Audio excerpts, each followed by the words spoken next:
Hormones are wild, but so are we. Embracing this journey unapologetically. From mood swings to joy, it's all part of the ride. And in the sisterhood, there's nothing to hide. Menopause Love Lounge, where we keep it real. Sharing ups and downs and feels we feel. Grab a seat with us, let's laugh and unwind. Together we'll conquer what's on our mind. Hello, ladies, and welcome back to the Menopause Love Lounge. So for decades, many women feel like they've been performing, being the good wife or the good mother, the agreeable colleague, the woman who keeps everything running smoothly. Yes, we do. But something shifts in midlife, as we're all learning. Suddenly, the approval that once felt necessary starts to feel kind of exhausting.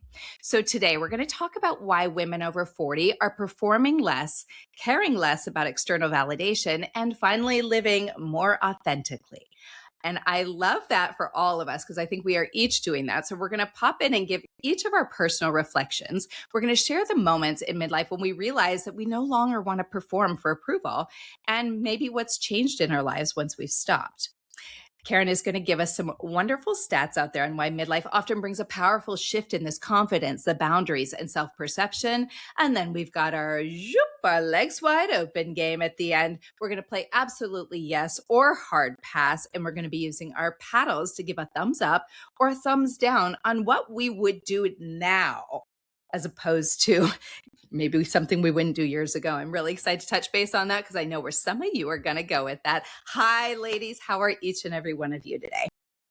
Hello. Yeah, I love so good that. to be here. Good to be here. Lori, I love your little clap. I'm pretty high on life today. You're getting me. You're getting me having listened to the right meditations. Let's put it that way. Oh, Nice. this is perfect. So we got to move quickly. I will keep her intact. share when we're done. Yeah. Oh, good. Okay. Perfect. All right. So let's jump into those personal reflections. Let's talk about each of us, where we're at, where we are now with our age, what happened and changed for us in midlife to make us feel a lot more confident than we did. I'm going to ask Ozzy if you want to get started for us. That would be amazing. Sure. You know I was going to get started, but I'll be happy to. I'm going to be out of the way. I'll perform on cue. So I've been a chronic overfunctioner as a means to get love. I knew that from the start, from when I was young. That was how I thought I would get love, and I, in fact, didn't. So it was interesting that I took that on as a protective mechanism throughout my whole life. And I would like to say I'm a recovering overfunctioner. However, I'm working on it. Right. I'm more discerning now about how I function and what I do and what brings me confidence. Because for me, confidence isn't coming from my functions. For me, confidence is coming from my sense of self. So the more I'm authentic to myself, the more I listen to myself, the more I share how I feel and truly am myself, the more the confidence goes up. So it's not necessarily a performance thing anymore. Now it's more of a state. So it's if I'm in a good state, right?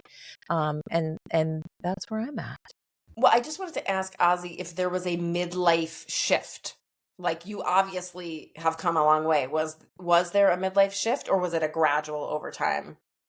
Yeah, that's a good question. I think the more I settled into my perimenopause season, the more I realized that it's not that I don't give a shit. The more I realized what I prioritize and what I do give a shit about, and made that more of right. So I think it certainly has shifted in how I see myself and how I show up in general.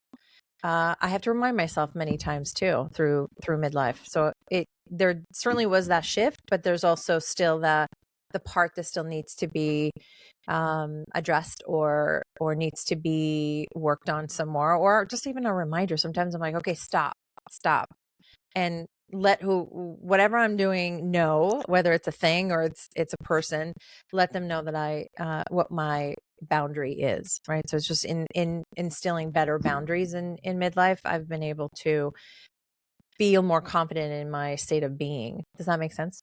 Yeah.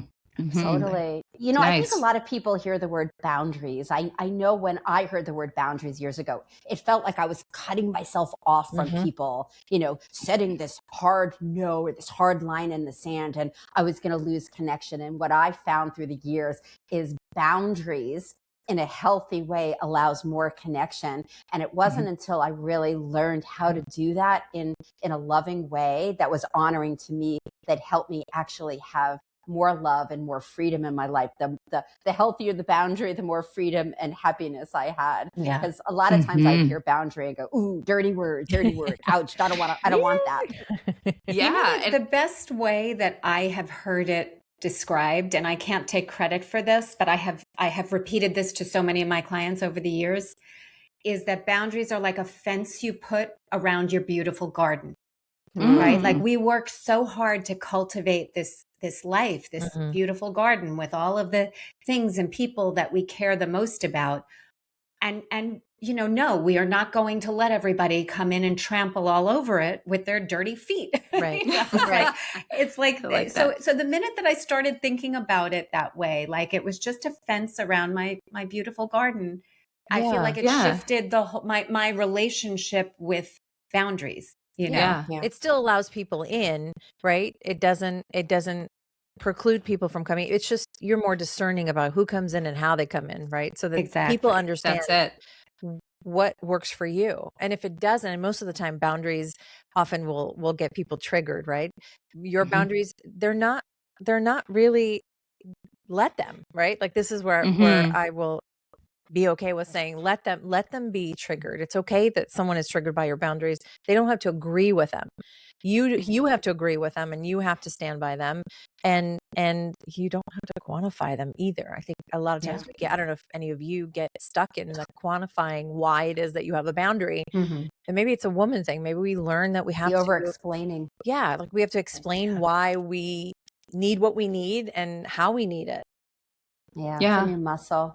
Yeah, I love that metaphor of the fence. So good. You know, because when I work with my clients, because they come in with a fortress around their heart when it comes to love, I'm like, you don't have to let down the guard. You don't have to let down the wall. But we want to poke some good holes in, have some light coming in, and let the good stuff in, but also have the protection of that's not for me. And that's a dance. Like, how do we learn like healthy discernment? How do we let certain things in, certain people in, certain beliefs in? And that's not mine. And thank you very much. But no. Yeah. Which is literally our role as women with uteruses and cervixes to choose with our bodies and our intuitions what is allowed in or not. Literally. So, discernment, literally.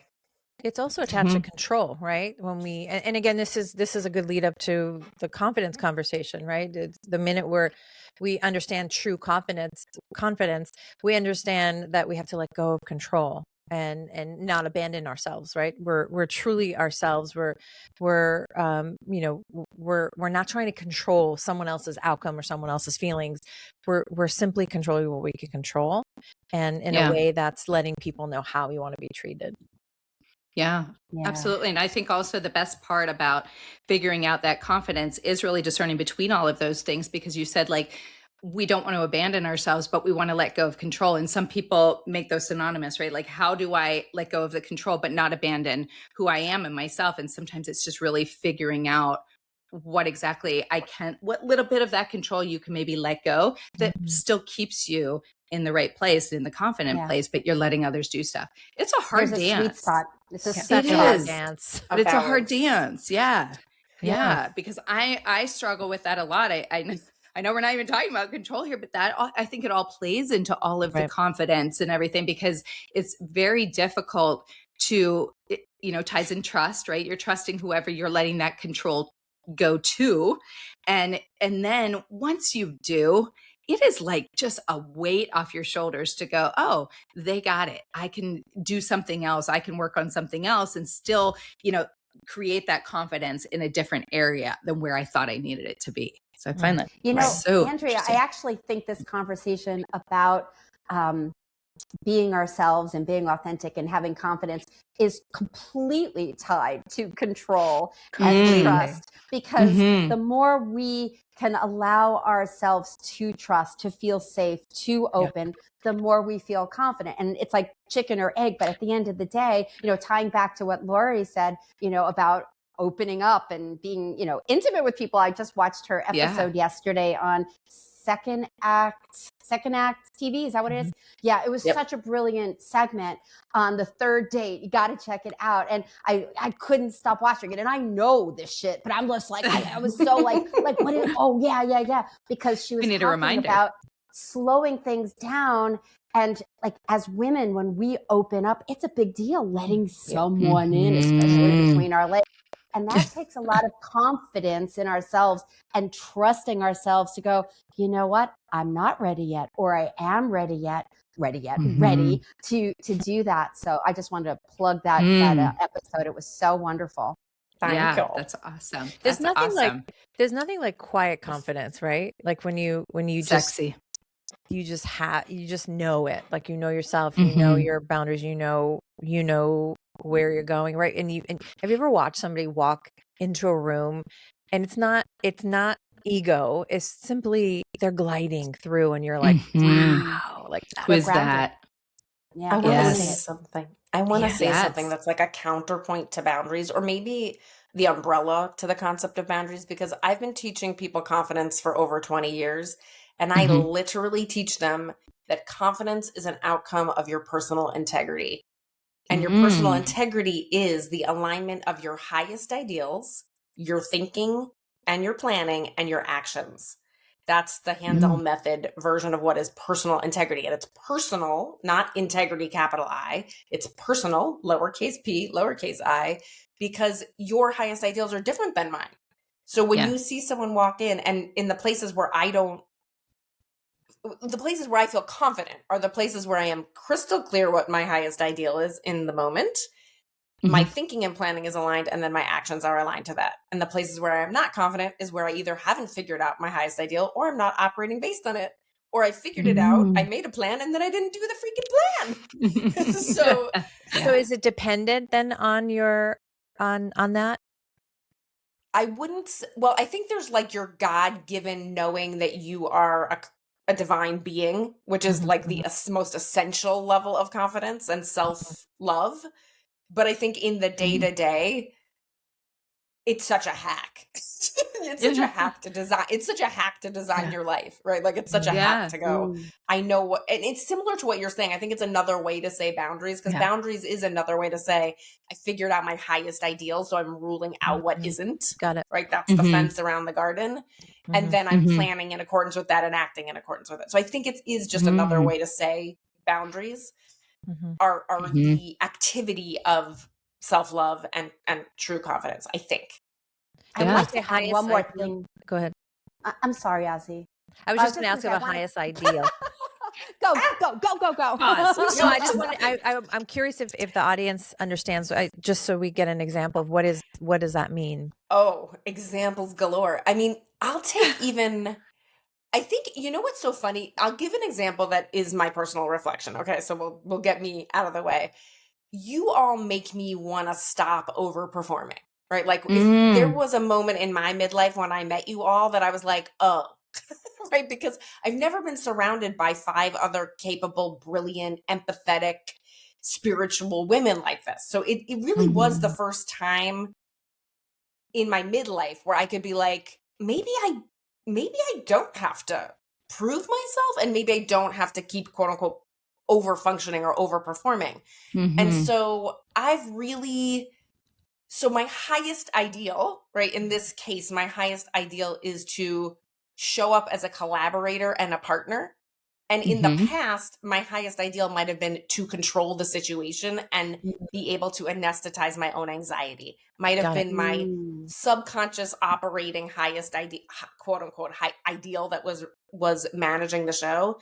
And now the shift of meeting you all and being in this group, I can now make my highest ideal collaboration and connection, which then has me think and plan differently, which then has me act differently. So And then Thank you I for still want to explaining talk about, it's a good distinction. And thank you for asking. And then I still want to just dog your ear because I know I want to hear everyone's personal reflections. But I feel like if we're going to talk about performing versus true confidence, we have to look at the different areas of performance, because I'm giving an example of like performing in a work group, but love is totally different. And at the gym is totally different. And with my kids, it's totally different. And with my vanity, it's totally different. Like there's just so many places we can perform versus feel true confidence.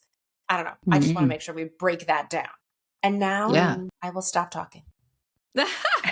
No, we love what you have to say. And I love that Menopause Love Lounge helped actually create that shift in your midlife. That's really, really cool. And also to the effect of allowing people in or trying new things, putting yourself out there, trying a whole new business. You already had a lot on your plate when I came to you and said, hey, be a part of this with us, and you threw caution to the wind and said, you know what, this is an opportunity for me to step into another space within my life or show what I can bring to a table, right? Again, in different ways. And with that, you met us.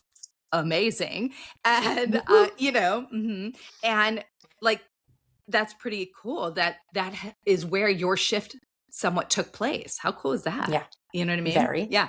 Really neat. Yeah. That's Really why neat. we're So doing thanks this, for sharing. isn't it? To be that for other people too. Yeah. Yeah. Be an example. Yeah. Do you find yourself, Lori, to be performative in love? I mean, you are a love expert. So I'm going to ask you, even within your own relationship, That's really as an funny. expert in love, within your own relationship or the clients that you tend to work with, do you see a lot of that where they are being so performative in love? And I remember in one other episode, it might have been about the anxiety, we talked about confidence in the bedroom. And you piped in and made a statement about like, are women actually required to be confident in the bedroom, or is that a man thing? If I'm not mistaken, right? You kind of referenced that. That sounds like something I would say. That does. Right. I'm so from the vulnerability and honesty camp that it's like, I mean, I can put on a show. Like I rehearse, for my podcast. Like I'm not against performing. And in fact, I do feel like I care about my performance as a wife and a mother. Like those are two things I still care about. And I think I still care about my appearance, right? Like I'm still performing in some way. And it's like we always say, right? The I don't care club. We're like we only care about certain things club. So, there's things I care about and places where I want to perform. But to me, performance is not about looking good to my clients, because in fact, I tell my clients all the terrible things I do quite on purpose to normalize the mistakes we make and to be vulnerable and to be honest and to show you that if you mess up, you can clean up. But but that's different from I want to be true to my own highest ideals. For example, I want to listen well to my husband. Right. Okay. Junie wants to say something. Yes. It's perfect because I wanted to piggyback on what you said before, and this is the perfect segue, which is I want to be true to my higher self or aligned or have that integrity. And I want to pull in a yes and on that. Yes, absolutely. And we have, and this is the work I do, the shadow work, which is the decades of all the programming of you should be like this. You better be careful. The underlying I'm not good enough, or I bet I might lose love, all the fear stuff underneath it.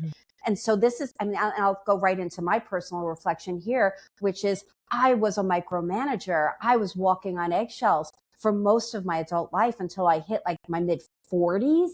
And, you could tie it to menopause if you want. I don't know. All I know is in my mid 40s, I hit over 200 pounds and I was miserable. And I thought I had a food problem. But what it was I couldn't, even though I knew I wanted to be aligned, even though I knew I wanted to connect to my higher self, there was so much stuff on top of my heart that I couldn't access it. So I was out of integrity in a way, not because I wanted to be, but because I was so disconnected from my true self. I knew it was in there. I believed in spirit, but I couldn't get to it until I did the shadow work to be able to kind of go, okay, wait a second, there's something else here. That's what my book is about, which is loving all of who we are, but we can't until we actually see what's underneath.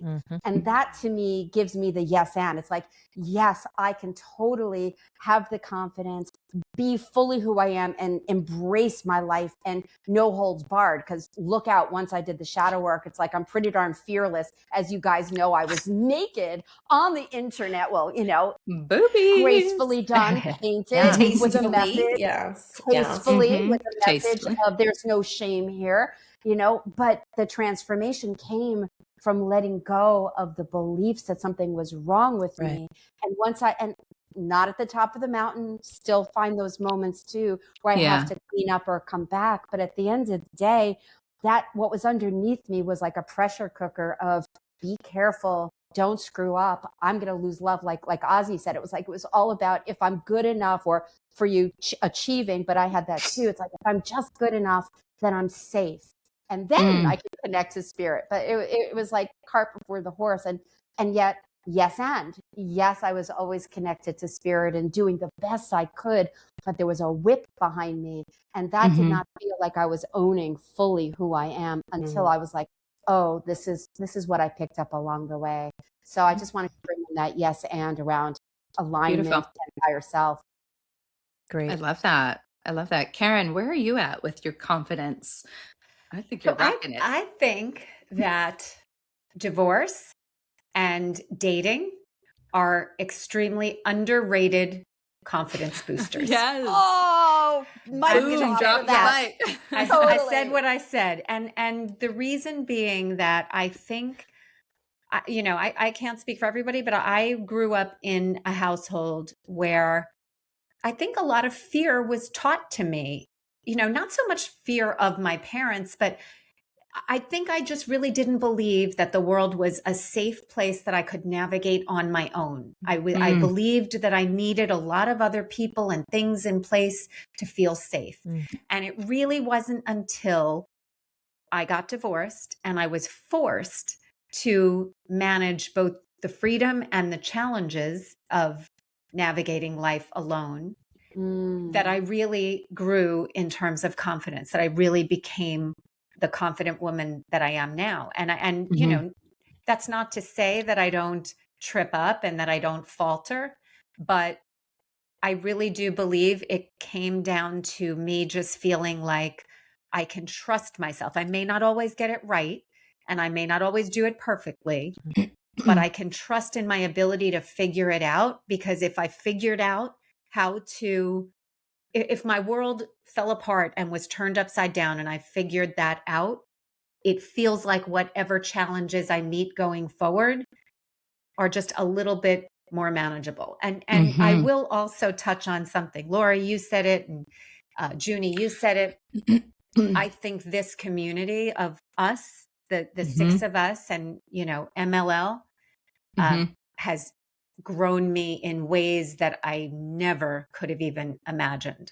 Like we're Goosies in it for 6 months and I have this big health crisis, and like to feel so held and supported by you guys at my worst, most fearful, terrified moments.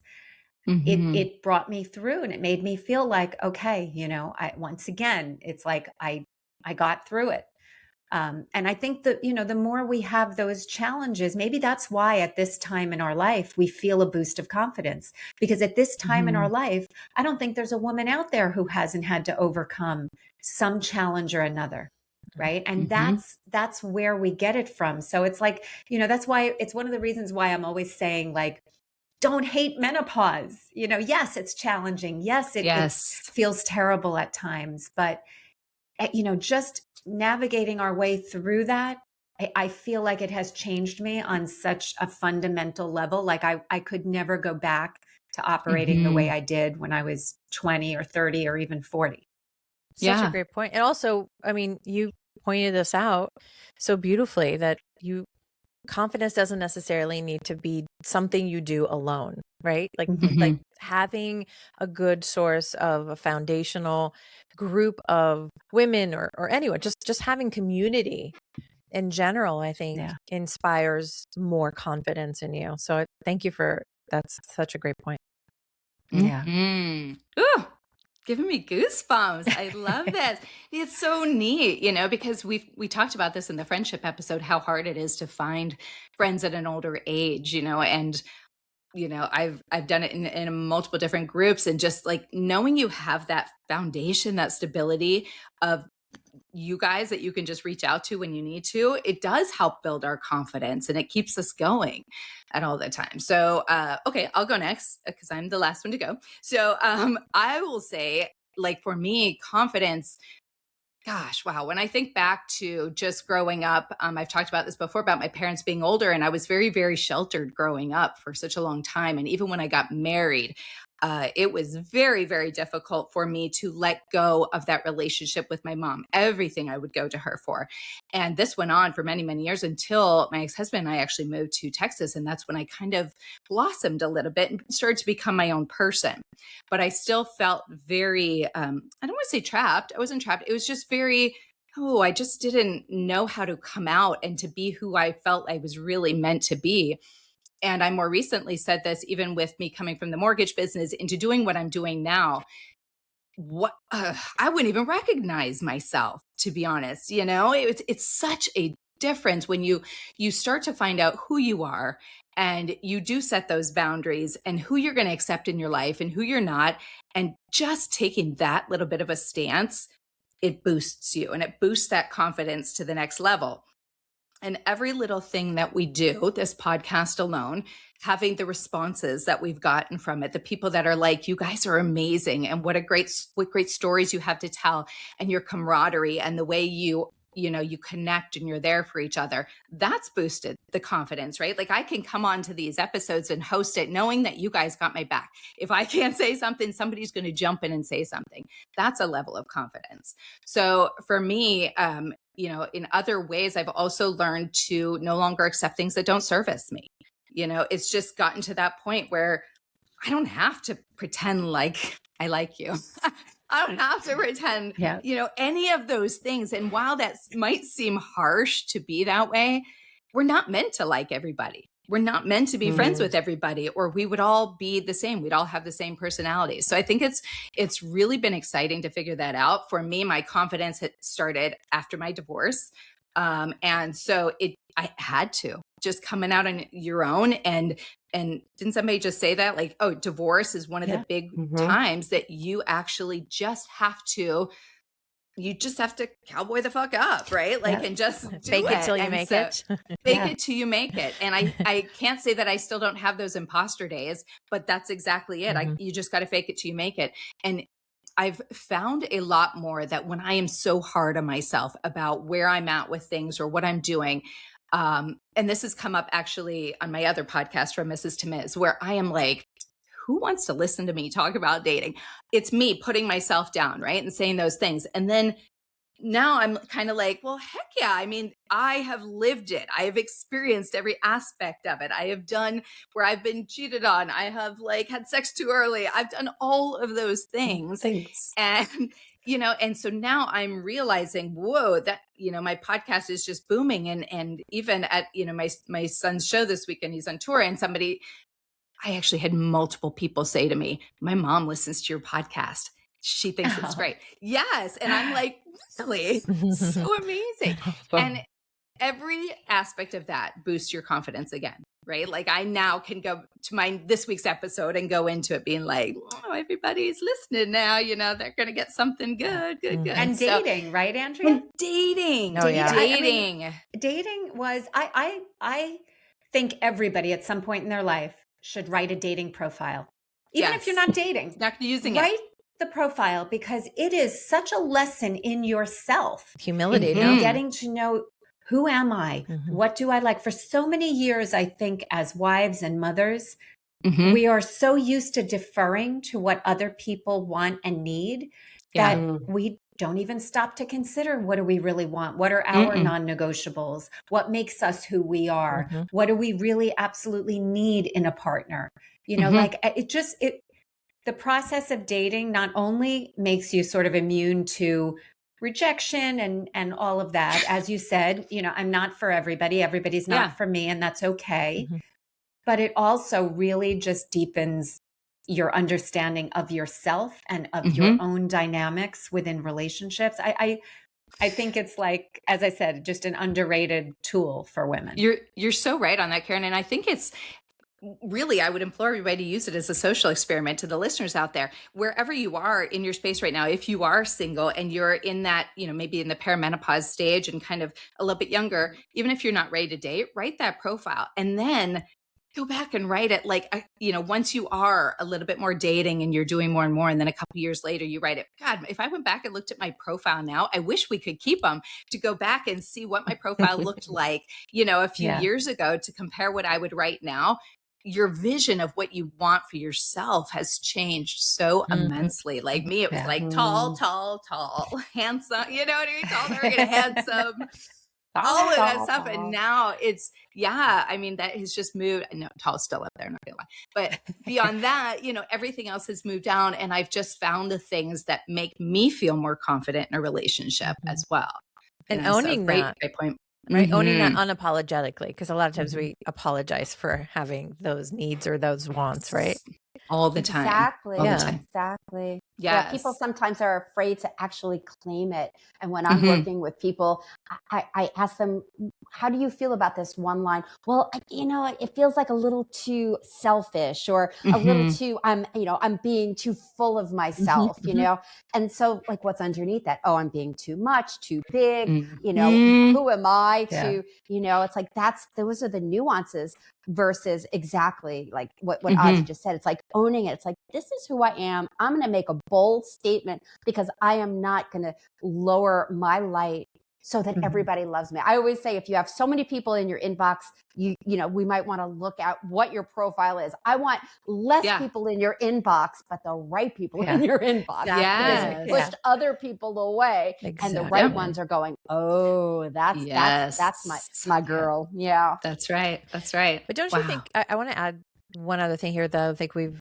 kind of, because I think it's important to point out that confidence is not perfection, right? Yeah. That's something I think we forget.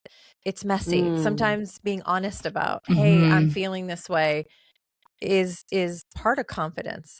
Right. It's that trust that some of you have mentioned too, which is so important to note, because when you trust yourself, you could be yourself, and therefore you can have, right. But it's also owning the mess. It's owning the shit. That is confident. Right? Yep. That's vulnerable. That's vulnerable.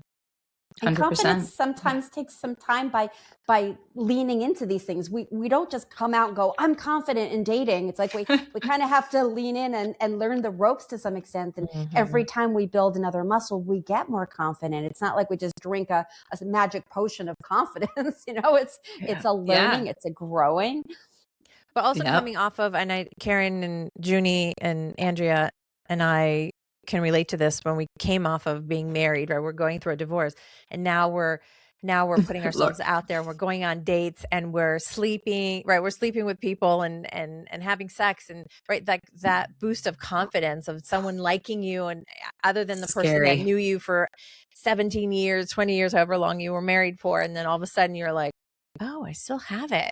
Right? Like it does help. It's nice to hear. It's so nice to hear the validation. Yes. Or finding what you didn't even know you had. Yeah. And I say that all the time. I would say my ex-husband wouldn't even recognize me in the bedroom at this point. And it's just because it's a different relationship, right? And you come into yourself, and what all of a sudden it's like, I'm not here to just please him. Like, what do I want? How am I going to be pleased within this, sexual relationship?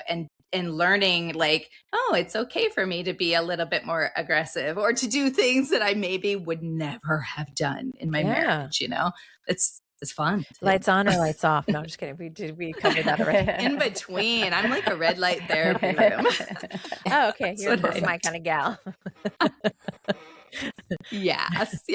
So good. Well, Karen, why don't you tell us some of the stats out there of what's going on with the other women? Is everybody as confident as this little group is right now? Well, the stats are pretty interesting. So a couple of stats in particular, and then I'm going to pose some questions to the group because I have some questions about this. But women's confidence, not a surprise, increases with age, even though many of them report feeling very invisible. which is sort of counterintuitive, right? Yeah. Especially when it comes to body confidence. Women have more body confidence as they get older, despite living in a culture that's pretty obsessed with youth even now. So that's kind of an interesting contradiction. Now, here's what I think is super interesting. Women in midlife report becoming more assertive, less tolerant of unhealthy dynamics, and more willing to disappoint others. But here's the thing that we aren't always told when it comes to confidence. It destabilizes relationships. If you've lived a life where you've built relationships on perfectionism and people pleasing, then you enter this period where you're renegotiating your whole identity and all of your standards.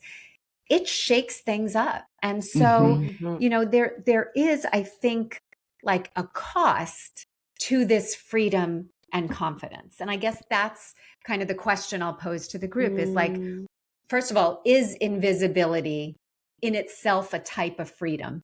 The fact that women don't feel as much under the microscope, does that maybe lead to greater confidence as they get older? And then also, what is the cost of that confidence in terms of just its effect on your life and your relationships? What do you guys think? Lori, go. I think the agenda changes so profoundly, and it's one of the reasons I stopped trying to coach daters in their 30s and wanted to focus on the 50 plus market, because I believe we subjugate our needs, our personalities, our preferences, the totality of our experience to have these kids. I really think that, like, to have these kids, and we get these kids and then we focus on these kids and it's enough because of our hormones, right? Like, it's enough. And then when that is no longer our purpose, right, quote unquote, and hormonally, then we open up our eyes. We are asked of different things now. We are no longer asked to be sex symbols. We are no longer asked to be mothers. So different things are being asked of us. And then we are also asking different questions now, because those profoundly distracting roles, absorbing roles are now no longer our primary roles. So we can now ask, what do we want? Right? Which is a very confidence building question. It's the beginning of personal integrity. And also that you're calling it invisibility, but I think that's like the shift away from us having to perform as sex objects and as mates and mothers. Yeah, we are more confident because now we're looking at the arenas we want to be playing in. Right. And there isn't that distraction or absorption in our maternal role or in our sex object role. So, like, of course we're going to be more confident. It's our full self showing up to this new thing that's actually ours. Yeah. I'd be curious to understand. It's my interpretation. No, it's a great. good interpretation, Lori. I'd just be curious to understand what in being invisible, what does it do to these women, right? If I feel invisible, do I hide and do I get smaller, or do I feel invisible because I'm isolating, or do I feel invisible because I no longer need to be performative, as Lori mentioned, and I don't have to do all these things, and I'm just perfectly fine where I'm at. I'd be curious to know what that means to them, or to the women that they polled. Yeah. Well, the women they polled were saying that they are more confident as a result of it. Like, despite it, okay, so it's more a good thing. Nobody's watching, so I can actually be myself. I think that's it. Yeah. I'm curious if it's single women or married women, because I would see it very differently, because all the women, not all, but a large part of the population of the women I serve, same as Lori, 50 plus, once they start moving into being seen again by another with intimate partners, potential intimate partners, there's a lot of shit that bubbles up about my body doesn't look the same way. I am not as attractive as I used to be. Like all the crap that we've been taking on all these decades, and now certainly with social media, that there's a lot of I'm not good enough or insecurities. So on the one hand, if they're not putting themselves out there, or if they've been in a long-term relationship where there's kind of a level of comfort, they know who I am, and I just feel like it's different. But once So like, oh gosh, now I am becoming more visible. I kind of feel like it's almost for some people a safety place. I can just be me. And a lot of women are very comfortable not being seen because they feel so great. But as soon as they lean in, it's like, what's going to happen? And so I don't know. It's a little murky for me around who's saying did this that and happen what's going on. and kind of putting you on the spot, Junie, because you are in the dating world. You know, you've had this wonderful man that you've been with for over a year now, right? Yeah, a couple of and years, what almost was a couple of years. Yeah. nice? And what was Yeah. that like for you? For you, because you are the oldest of the group. We've established that, not throwing you to the more I'm mature. I'm the elder. You are elder. We bow to What was thee. that like for you? What was that like for you? Like starting and getting with your partner for the first time like that? Okay, so this is my specialty, which is loving myself as is. I have gone through the depths of not good enough itis to get to this place where, like I said, I bared all on the internet saying my body is a vehicle. I'm beautiful as is. Not at the top of the mountain. I still have some insecurities, but I'm pretty darn comfortable in my body as is. Do I sometimes struggle a little bit with my aging or the reflection in the mirror or, you know, the extra fat in different places? Absolutely. But when we started dating, and this kind of goes back again to that episode I saw with Lori around, we didn't jump into bed right away, which was my MO. I was like, I want to feel comfortable and safe and open with this person. And even though I felt good about myself, I knew when I went into the bedroom, I wanted to feel solid inside of myself with him. I know I'm kind of going in two different directions, but at the end of the day, I've done a ton of work around self-love and allowing myself to be as is. And so because this is what I do, I may not be a good person to answer this question, because what I hear from my clients is the people that haven't done as much work around body acceptance, body love, feeling good about how they look or in an older body, they have more of the struggles. I didn't really have that, not nowhere near as much as I used to. I was actually very happy and very comfortable once we ventured into that realm. So that's just me though. Amazing though. No, that's really great. I think you're the perfect one to answer that. Yeah, because you showed the shifts through, you know, the different periods in your life when you went, you know, you weren't as confident and you felt like you were overweight, and then you were good, and then you know, you didn't end up with that relationship and starting a new one. I just want to say it wasn't even about the weight. Yes, I talk about being very heavy, 5'3", 200 plus. Yeah, but that I could have been like tiny. There were times when I was smaller. It wouldn't have mattered. I've never been tiny, but I was smaller, and I still was like, ooh, you know, what are they going to think? And I was uncomfortable. So that was my film. Is I never talk about my weight for that very reason, because it wasn't about the weight. It was about what was inside of me, and I needed to figure out what was inside of me that was making me feel such low confidence. What was the messaging I was telling myself about? I'm not going to be loved as is. So yeah, that it's been a journey. It's still a journey. As I get older, things are changing. It is still a journey. But at the end of the day, I'm definitely way further down the line than I was. A woman. Amazing. A woman. I love that. Thank you, Karen, for sharing that. So good. Those were great stats. Great conversation there. All right, guys, it is time for our legs wide open segment. We're going to play a little game called Absolutely Yes or Hard Pass. We've all got our paddles today. This is how it's going to work. I'm going to read a statement. You're all going to have to answer immediately using your paddles. No thumbs thinking. up. No thinking. No thinking. Thumbs up means absolutely yes, still doing it. Agree, I can relate. Thumbs down means hard pass, absolutely no, hell no, never again, couldn't be me. Okay, so no overthinking. We want your first instinct answers if you would still do that. And if everybody answers differently, then somebody's got, Lucy, you got some splaining to do. Let go. Lucy. Let's go. All right. And honestly, this game is really about confidence after 40, but the things we stopped caring about, the things we finally admit out loud, and the things that we absolutely too grown out for now. So we're just not having it. All right. Ready? Here we go. First one, sharing your location with your partner for safety or convenience. Are you willing to do it or a hard pass? Convenient.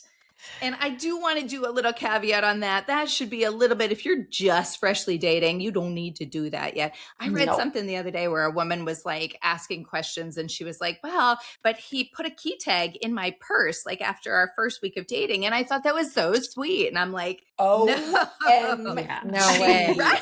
No. Red no, flag. And no. Yes. Yeah. Yes. The caveat So, is yeah, that sharing you- your location. You are sharing it Lori's with having someone a you hard time. trust. I and didn't you- know people do People do that. People Pretty do much, that. And she if was somebody does genuinely something like, everywhere. felt like, oh, he's really He into me likes because me. he wants to know where I always am. with me. Yeah. Red flag, red flag, Yeah, red no. flag. Creepy. Oy vey. Okay. Olive. Glad we- All right, glad number we've, 2. Clear cleared that that one up.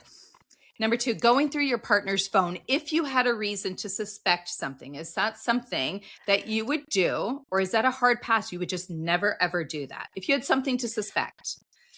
Oh, Okay, I'm a hard one I've on done that. it before because I don't want to, only because then I want to. hated Look at it. that but I face. have to. Let me say, I would not do it because I would talk first with my partner of 30 years, but Exactly. I Yeah. am not against coaching someone to do it. So Yes. I'm just going to No, say, that's a great Interesting. point. depends. That's a great point. And I think a really good way to handle that is maybe if you do see a message, let's say he or she's in the shower, and as a partner, you happen to see a message pop up of something that is a little bit like, whoa, what's going on there? Don't immediately jump into the phone and start looking through their phone. Open up the lines of communication and ask, hey, so I Boundaries. just happened to see something on there. Yeah, I happened to see Yeah. something. Is that anything I should be worried about? However you want to approach Yeah. that. Conversation, So I think that's really good. communication. Yes, communication. All right, here we go to a few of you on this here particular platform. Sleeping in separate bedrooms for better sleep. Is that something you are confident in doing and not? I'm not there yet. I want to sleep with my everyone man. over but you, Andrea. I know. This is usually You how know this what's goes. so funny is you guys have almost convinced me to want to sleep with my husband. That's what's ironic about this. Okay, so we'll for those who are not watching on YouTube, then those people are loco because you should be, but 4 of us said that we are okay not sleeping with our man. And Andrea, as always, is like, nope, I want to touch him, feel him on my neck, breathing me, touching me in every which way. So I'm good with that. Now that's me having, as physical touch What if my he love language. snored? So I need What that. if he snored? Andrea? Okay, so that has happened to me with What my man doesn't boyfriend snore? now.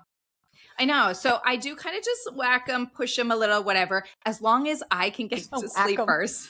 Women, I know. And I was telling him this the other night, and I'm like, he kept talking, and then he was like, God, I'm worried I'm going to start snoring. And I go, you know what? As long as I get to sleep before you, then we're okay. So please just shut the fuck up.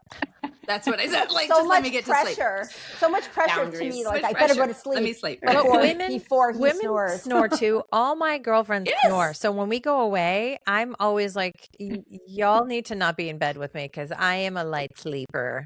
Like, if you That's snore, why you hesitated, Ozzy, when I Yeah. said about our retreat. I'm like, I'll sleep with you. as long as you don't Uh-oh. snore. If you don't snore, I'm I don't happy think to I do. snuggle. I don't think I do. But Lori, I want to make the point of what about if there was one night a week, or you changed it up. You said you're kind of feeling like maybe you want it. What if you were doing like, ooh, that's your date night per se, where you guys do sleep together? What's She's wrong with that? enrolling you, Lori. Well, actually, you've all already enrolled me in the benefits. It's the cost benefit analysis that's the problem. And you've got Menno Sleep working on your side. Take that. It's a good question whether good intentions, Menno Sleep, and push, like, it's also, we're not, sleep is such a precious commodity, and it's so not assured for my husband either. Right. So it just doesn't feel like a good risk, right? Even to push him and stop him and ruin his sleep, right? Like we're both really used to managing our own sleep hygiene. And so I am tempted. Risk reward and I think type thing. if there was a surgery, for example, that we knew would work, that would stop the snoring, or a thing, a what miracle. If I had a pill for this? I'm not going to the pill, but I'm sure there's a remedy, Lori. I would have to really, I'm sure there is I think that Dawn has told me there's a remedy, but I would absolutely have to reconsider if snoring was not an issue. All right. Okay. Good to Still know. need a king size bed though. Let's be clear. Yes. Still need my space. All right. Number 4, leaving a party early without feeling guilty about it. Do you feel? What about I'm going good to with God, I do that all the I time. don't even go. Yeah. What No are you guilt. talking about? No But guilt. isn't that so funny? Like that is No guilt. right there, just the definition of becoming more confident in yourself and not being performative, where I just remember so many times being like, yeah, but what if, they start talking because I left, or what if they see me leave? Who cares? Yeah. Who cares, right? Who cares? Yeah, That's what it Andrea. comes down to. Michael likes my partner. I've noticed, because we're almost at 2 years, so we've done some social things with his friends and stuff. I noticed he doesn't ever want to leave, like many hours, and so it's his Cute. friends, it's kind of his posse, and Yeah. so I noticed this one. I think it was Christmas or Thanksgiving, and I was like, I'm tired. I Yeah. want to go home. And I don't want to step on his toes, and I don't want to ruin his time. So it's like how to be with both. 2 cars. But ultimate, Yeah. sorry, Yeah, what? 2 cars, 2 Separate cars. Well, Or there's maybe always that that, discussion, but we're not a doing that. discussion But ahead of time, right? Like let's exactly. talk about what our timeline is to leave. How long are you wanting to stay? What's your night look like? What's your day look like tomorrow? And just communicating where you're both at with that. And Yeah. you can do that for sure. And there I was. And then I was like, this isn't working for me. Let me be with it. And then, hey, hun. And Yeah. that's, negotiate in go. real time, Yeah. And it Yeah. was fine. It was totally fine. He wanted to take care Okay. of me. I want to take care of him. How do we do this together? And yes, preempting before, ideally, for sure. Perfect. Yeah. It's like eating before going to the grocery store. Do it. Okay. So, right. Number 5, wearing reading glasses on a date or during sex. Are you confident enough? What are we reading during sex? Well, What yeah, are but we what are you reading? Yeah. The manual to the reader. Guys. Which setting do I want? The manual to the vibrator. Where is it? This thing works. Oh my God. How blind are you? Yeah. I would do it if I had to, though. Okay. Next one, posting a sexy photo after 40. I do it all the time. But who's Come doing on. that? We're just trying to keep up with Andrea. Come on. I know. I'm trying to keep up with everybody out there a little bit. Gotta stay fresh. Okay. Ignoring a text because you simply don't feel like responding yet.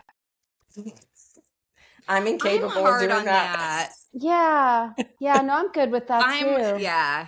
I will say I do still feel a little bit of that obligation sometimes to, and it's probably, I really have to say to my head, nobody's thinking about me that much. Like if they text me, in my mind, they're sitting by their phone. Like, when is she responding? Nobody's doing that, right?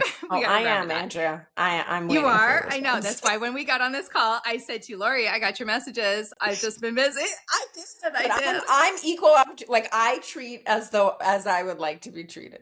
But Yes, no, but I do you understand that people can't always respond. But do you have any kind of feeling around that? Is there a line of offense? Are you offended if you're like, wow, I haven't even heard back from her and it's been an hour? Is there that kind of thing? Because I don't have any unread text messages. I'll just say that on my phone. And when I see people with hundreds of unread text messages, that is like crazy. crippling to me. Yeah, Yes. that's crazy. Yeah. So it doesn't I bother just, you. I just like getting things resolved. That's all. Okay. I just like That's I think resolution. there is a distinction to be made though, because Yes. I think ignoring, if you're just saying I'm cutting that off, I'm just not responding at all, that's one thing. As opposed to I'm taking a pause so that I can respond in a way where I feel regulated, where I'm Discernment. thoughtful. That's a little bit different. So I would for say sure. is I don't ignore any text messages, Yeah. but I don't feel pressure to respond at that moment. Immediately. Because Yeah. there are times that I need to just process or think about things before responding. And I give myself that time. So I do think there's a little bit of a distinction Good there. distinction. Yeah. Yeah. What good about distinction. if it's a Definitely. phone call? Do you all have that quick little custom text where you're like, I'm on the other line, I'll call you right back? Do you all do that? Not always. No, Oh, you can do Phone that. calls.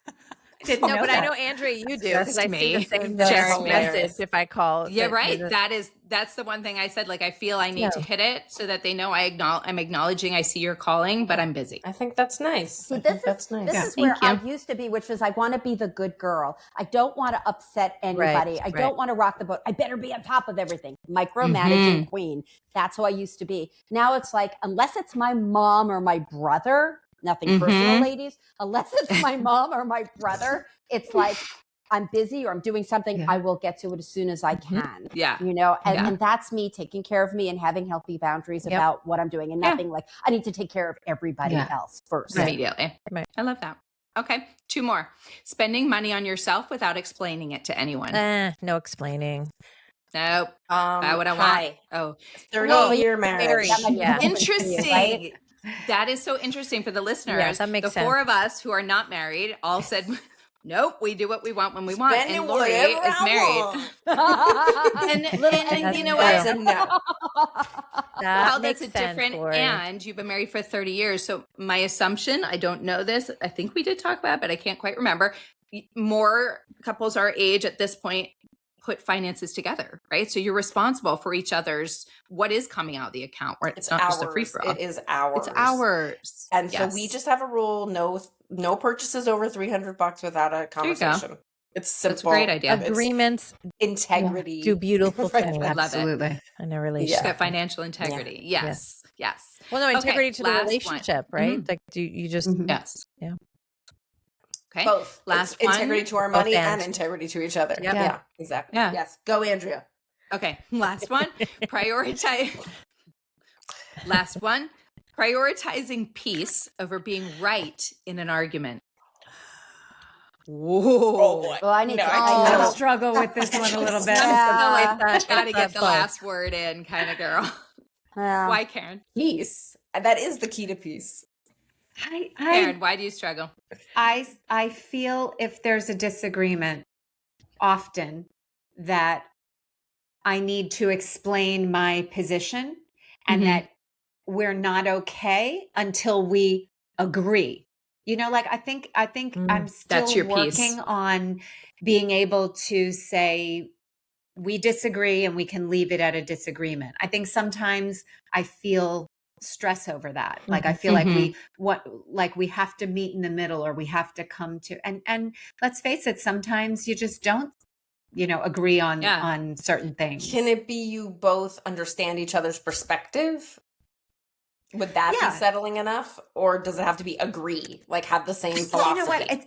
It depends what the issue is, but I think, I know there have been times that I have struggled with leaving things at, we agree to disagree, that for some reason it just passive. Not hard for some for me. reason. It is. That's not Yeah. for some Yeah. reason. That's appropriate for that to cause you dis-ease because it points to the potential that there isn't actual alignment. If you don't agree philosophically with your partner, that could be fine. Agree to disagree. Right. Or it could be totally not fine. Correct. So Yeah. that's not peace, right? You're not choosing peace by being okay with that. Right. And I think Disagreement. that's why I say it depends on what the issue is. There are little things where that might be fine, and there are bigger things where you need that alignment. So I do feel it kind of depends. I always say in And I any think it's relationship, also, sorry. Go ahead. I always say in relationships you want to aim to, just as Lori mentioned beautifully, alignment versus agreement, right? Because if you don't agree on a particular subject, that's okay. You're bringing your own perspective and your own, felt sense of what it's like to do whatever it is that you're arguing about, right? And alignment just means I think alignment is tied to your core values as a couple, right? So as in couple partnership, we tend to want to stay aligned to the core values and be okay with disagreeing. But I think being right is different, because I think being right is I think it's coming from a different place. I would venture to say that I need to be right means I need to protect myself because I don't feel safe for whatever reason. It may not necessarily have anything to do with your partner.